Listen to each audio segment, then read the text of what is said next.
আমি যেহেতু এনডিসিতে ছিলাম, আমার ডিএমসিতে কমসে কম আমার ব্যাচে 50টার মতো ফ্রেন্ড থাকবে, এবং যদি জুনিয়র কাউন্ট দিয়ে এটা তো কয়েকশো হয়ে যাবে। আর বুয়েটেও আমার টপার লেভেলে, মানে ধরো সিএসসি ডেপ, ট্রিপল ই ডেপটে আমার মিনিমাম হইলেও 150 ফ্রেন্ড আছে।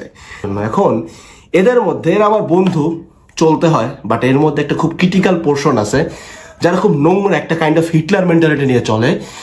সেটা হচ্ছে এইটা, আমরা আমাদের কলেজ লাইফে দেখছি যে ওরা মুখে এসে বলে কোশ্চেন ব্যাংক সলভ করেছি, এইগুলো পুরো চান্স হয়। কারণ ও চায় যে ছেলেটা সাধারণ, যে ছেলেটা মিডিয়েকর, ও যেন ওর মতো নতুন জিনিস পড়ে, বিকজ নতুন জিনিসের কোনো সিলেবাস নাই। তো ওর যদি কোনো একটা মেজাকিয়ার ঘটে, মনে করো নতুন জিনিসও হলে পারতেছে না, এটার চান্স কিন্তু খুব বেশি। নতুন জিনিস পারা যায় না অনেক সময়, অনেক ভালো স্টুডেন্টে পারে না। তাহলে এখন ওরও এরিয়া কোশ্চেন ব্যাংক, আমারও এরিয়া কোশ্চেন ব্যাংক। সে এখন কিন্তু আমার আর ওর মধ্যে ব্যাটল শুরু হইলো। আমি যেন ওর সাথে কখনো কম্পিট করতে না পারি, দ্যাটস একটা কাজ করে, সেটাও আমাকে সবসময় শোনায় কোশ্চেন ব্যাংক সলভ করিস না, ফেলাই দেয়, এটা লাগে না।